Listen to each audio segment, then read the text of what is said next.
Well, welcome everybody, and welcome brothers and sisters to the Viva Cutting Edge Conference.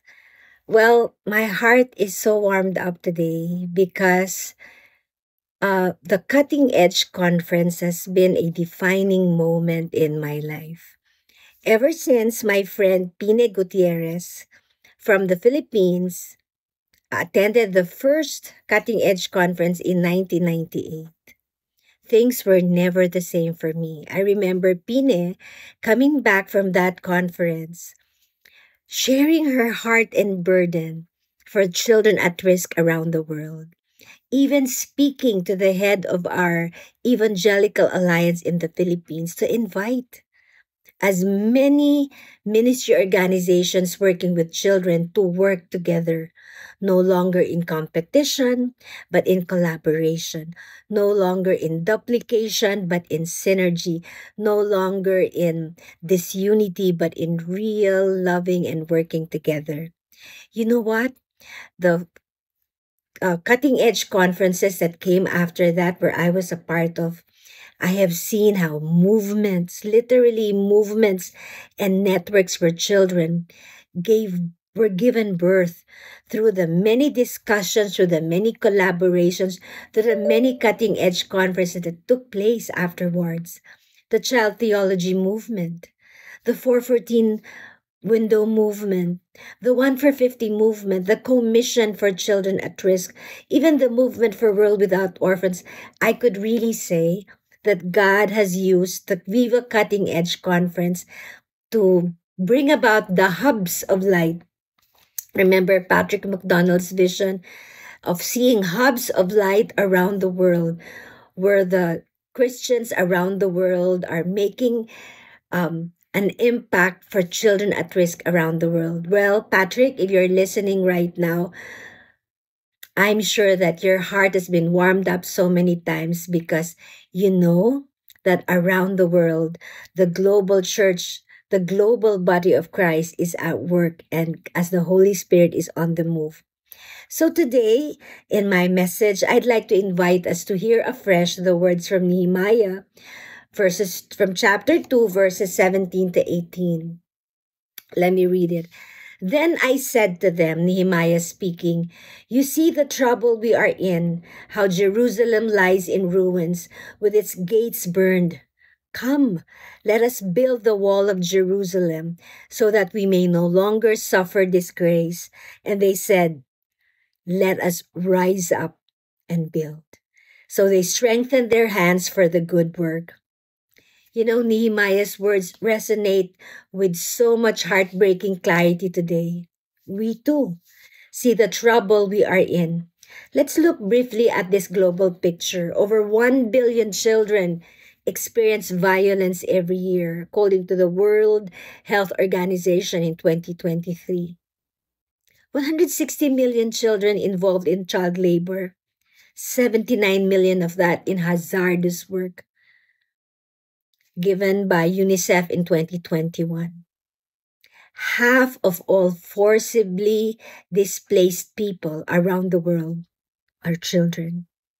And then if you go to the website of the International Justice Mission, you read, children are sexually exploited by traffickers who live stream and record their abuse for paying customers online. And here's the subtitle, the Philippines is one of the largest known sources of their crime. 83% of sex traffickers in the Philippines are family members of the abused child. I come from the Philippines. I'm not very proud of this statistic. We think about what damage online sexual exploitation has happened. In Hope Global Hotline Network tells us that they that 2.5 million reports of suspected child sexual abuse material has astonishingly increased by 218% from 2023 to 2024. And now AI, which is very popular around the world, is being used. New tactics for child sexual online exploitation. Behind these numbers are names. Behind every statistic, there is a story of a child who longs to be known, who longs to be protected, who longs to be loved. The walls that are meant to protect childhood, family, the wall of faith, the wall of education, the wall of justice are in ruins in many places. I wish I could just go back and remember the good old days of celebrating so many good things, of working together for children at risk. But we can't rely on old stories. We have to look at the reality of broken walls of children today. Often in these broken walls, the church might be the only force standing between despair and hope.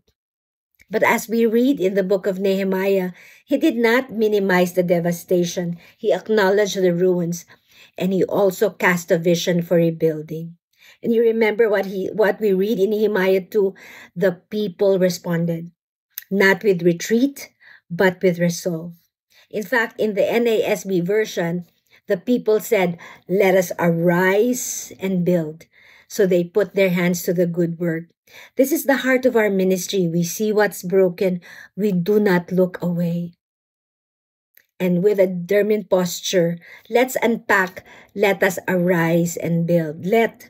Meaning make it happen, meaning being very intentional, meaning we're not being complacent. We cannot stand it, so we keep moving. Us means together.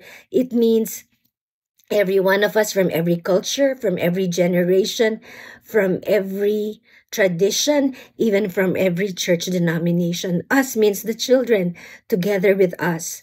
Let us arise means we cannot stay with the laurels of the past, if there were any. We keep moving. We say arise, meaning we move up from our different ways of competing or conflicting or comparing ourselves with one another.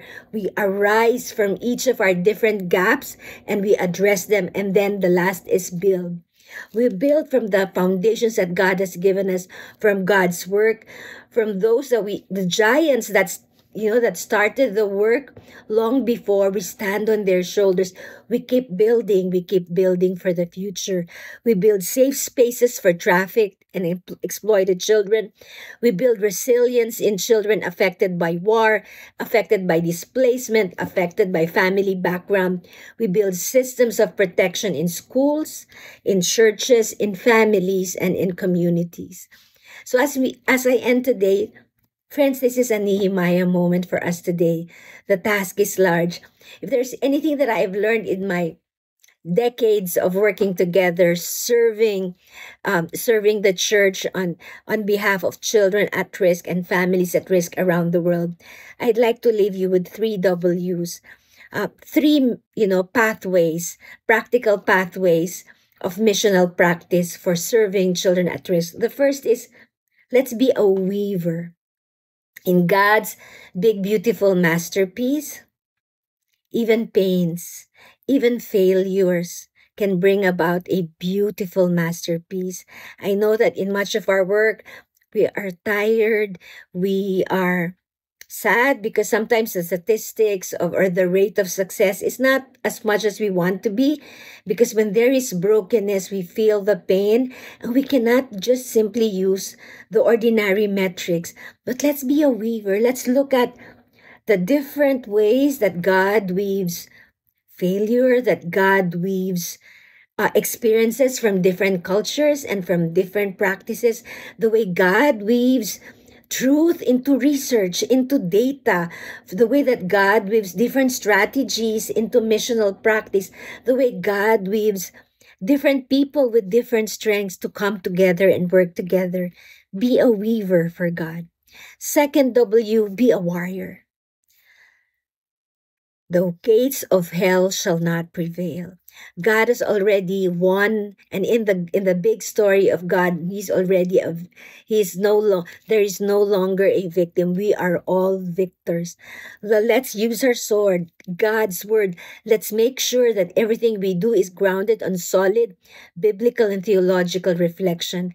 Let's not go out into the world without praying. And let's go out into the world with integrity, with pure and clean hearts. God gives us many resources. Let's not fall into temptation.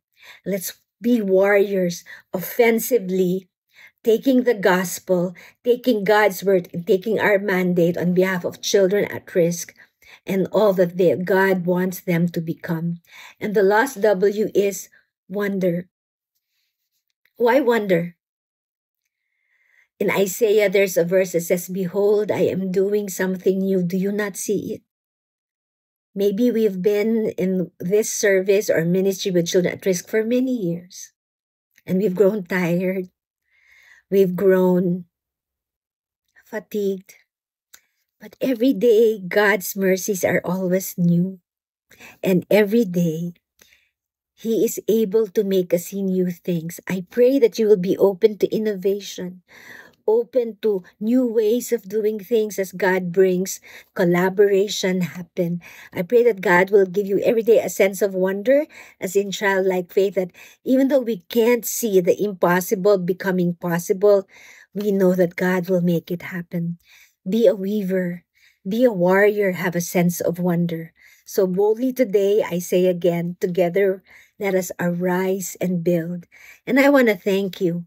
Thank you for rebuilding faith where trauma has silenced it. Thank you for restoring joy where fear or hunger or abuse has stolen it. Thank you for making a way for the voices of children to be heard, because the body of Christ globally makes room for the world to hear this voice. Thank you for making room for the children to speak wherever you are. Thank you for making room for the children to walk with you, to lead together with you in fulfilling God's mission today. The smallest voices often carry the greatest mission. Let me lead us in a short prayer. God of the small, the seen and the sacred, give us ears to hear, eyes to see, and hearts to welcome. Let our leadership reflect your humility. Let our mission reflect your mercy. And let our lives reflect the children you place among us.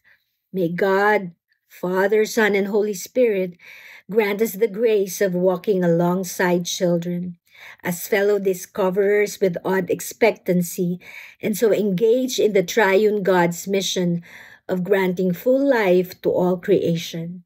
For we pray in Jesus' name. Amen. Thank you, and God bless you.